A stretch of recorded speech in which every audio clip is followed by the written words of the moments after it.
हमारे इश्यूज तो पिछले 3 दिन से एक ही है। हम रकस नहीं क्रिएट करना चाहते हैं। जिस तरह बीजेपी ने बार बार इस हाउस को डिस्टर्ब करने की कोशिश की, जब भी हमने रीज़न आउट किया कि हमारी मुद्दे क्या है, हमारे मकसद क्या है, हम समझते हैं कि ये एक मुस्लिम माइनॉरिटी के खिलाफ है और ये एक मुस्लिम मेजॉरिटी स्टेट है। हमारा पूरा हक बनता है कि हम इस हाउस में अपनी बात उठाएं। बीजेपी बार बार उस चीज़ को डिसरप्ट करना चाहती है और हम चाहते थे कि किसी तरीके से हम अपनी बात करें। हम पार्लियामेंट में फिर से यही दोहराऊंगा, हम पार्लियामेंट के अथॉरिटी के खिलाफ नहीं हैं। हम सिर्फ चाहते हैं कि जो हमारे दिल की बात है हम असेंबली में करें। अनफॉर्चुनेटली जो बीजेपी है और उनके जो एलाइज हैं पीडीपी और पीसी जानबूझ के एक ऐसा एटमॉस्फेयर क्रिएट कर रहे हैं जहां रकस क्रिएट कर रहे हैं हाउस में, जबकि हम चाहते हैं हाउस अच्छे से चले और अच्छे से कोई बातें हो उसमें। सर देखा जाए तो जिस प्रकार से लगातार वोट जो है अंदर किया जा रहा है, 2 दिन से असेंबली नहीं चल रही है, जो कुछ विधायक हैं उन्होंने स्पीकर को हटाने की भी बात कही है, तो क्या कहेंगे? देखिए, ये वही लोग हैं, ये फिक्स्ड मैच है बीजेपी पीडीपी और पीसी का।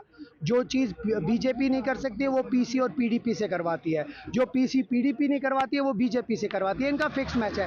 जहाँ तक स्पीकर साहब का अपना एक दायित्व है, वो अपने कस्टोडियन है हाउस। हम सिर्फ स्पीकर साहब से रिक्वेस्ट करते हैं, ऐसा मुस्लिम मेजॉरिटी स्टेट, हम बिल के खिलाफ नहीं, हम बिल के कोई चैलेंज नहीं कर सकते हैं, लेकिन हम बिल को किसी तरीके से यहाँ अपने दिल की बात रख सकते हैं कि बिल में गलतियाँ क्या हैं और वो हम दोहराना चाहते हैं। अगर हम डिमांड करेंगे कि सबसे इम्पोर्टेंट चीज आज की डेट में कि हमें बात करने दीजिए, हम यहाँ बात करेंगे ताकि हम अपने दिल का हाल जो है इस जम्मू कश्मीर के लोगों का हाल इस असेंबली में बताएंगे। उम्मीद करते हैं आज भी कि असेंबली स्पीकर साहब हमें इसका मौका जो देंगे। हंगामा हो रहा है वो नेशनल कॉन्फ्रेंस के ही विधायक हमने ऑर्डिनल मेंबरों का सुना, शायद 3 घंटे वो मीटिंग रही, 3 घंटे, जिसमें हर एक मेंबर ने, हमारे अलाइज जो है उन्होंने भी बात रखी। अब हमें और भी कोई डिस्कशन करना है, वो हमने रखा है 9 बजे।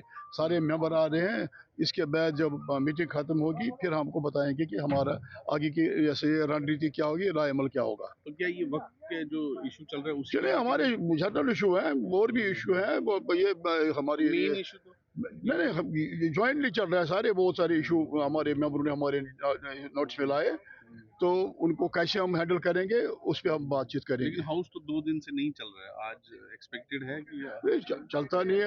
हमने देखा पार्लियामेंट कभी चलता ही नहीं है।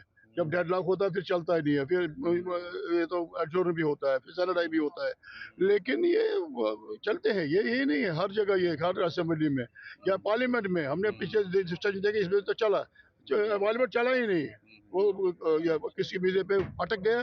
तो ये हम देखेंगे अभी। आज भी यही इशू उठाएंगे अभी पता चलेगा आपको। 2 दिनों से जिस तरह हाउस में हंगामा भी रहा और वक्फ अमेंडमेंट एक्ट को लेकर डिस्कशन भी जो मेंबर्स थे वो चाहते थे, लेकिन हंगामा भी रहा, तो क्या इस पे कहना चाहेंगे? हालात ये ऐसे रहे, कोई इस पे खुश नहीं है। सुलहजोई से हर कोई चीज़ होती है और बात भी पहुंचती है आवाम तक तभी जब बात हो पाए। बात नहीं हो पाई। जो अलायंस पार्टनर्स हैं वो सीरियसली इस इशू को देखते हैं, वक्फ के इशू को। ठीक है, लॉन्ग स्ट्रगल है, ये एक लॉ बना हुआ है, रास्ते बहुत सारे देखने हैं कि किस तरह से इस लॉ को वापस लिया जाए।